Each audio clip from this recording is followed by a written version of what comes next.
আসসালামু আলাইকুম। eFootball ২০২৫ শেষের পর কি বিআর সিস্টেমটা থাকবে? অনেকেরই প্রশ্ন, বাট অনেকেই বলতেছে যে বিআর সিস্টেমটা থাকবে। এখন পর্যন্ত আমাদের গেমে কিন্তু অলরেডি কিন্তু এখন পর্যন্ত আমাদের গেমে কোনো প্রকার রেফারিই নাই ধরতে গেলে, ঠিক আছে? সো এর থেকে বেশি যে জিনিসটা দরকার সেটা হচ্ছে রেফারিটা থাকা। আমি ভাবতেছি ২০২৫ রেফারি কিন্তু থাকার পসিবিলিটি অনেক বেশি, যেহেতু এটা কিন্তু ডে বাই ডে কিন্তু অনেক উন্নত হচ্ছে।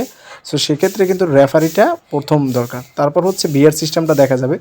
বিআর সিস্টেমটা থাকতে পারে, যেহেতু মেগা আপডেট আসবে। অনেকেই বলতেছে বিআর সিস্টেমটা থাকবে, অনেক চ্যানেল থেকে আপলোড করছে যে বিআর সিস্টেম থাকবে।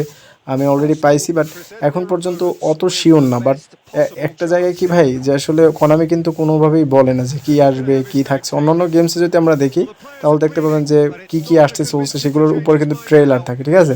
বাট এই জায়গায় কিন্তু কোনামি কিন্তু এগুলো বলে না। সো বিআর সিস্টেমটা কিন্তু থাকলে মেবি গেমসটার সৌন্দর্যটা আরও বাড়বে। আর এই বিআর সিস্টেমের আগে আমাদের রেফারিটা খুবই দরকার।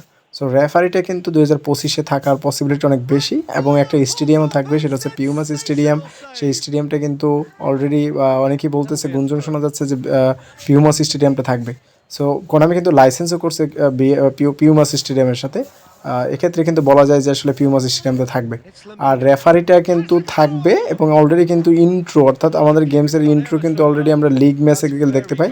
এই ইন্ট্রোটা কিন্তু আমরা সব ম্যাচেই পাবো। এটাই শিওর ১০০% যে আসলে ইন্ট্রোটা সব ম্যাচেই থাকবে।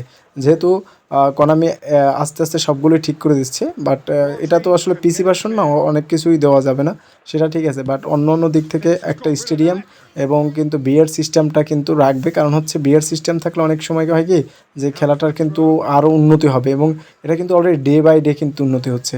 সো এই মোটামুটি এটা গুঞ্জন ছিল যে বিআর সিস্টেমটা আসবে। অতটা শিওর না, বাট রেফারিটা আসার পসিবিলিটি অনেক বেশি। আসলে তো আসার আগে আমরা যদি কোনো রকম সংবাদ পাই ইনশাল্লাহ ভিডিওতে দেবো। সো এই ছিল ভিডিওটা ভালো লাগলে অবশ্যই চ্যানেলটিকে সাবস্ক্রাইব করে যাবেন। আল্লাহ হাফেজ।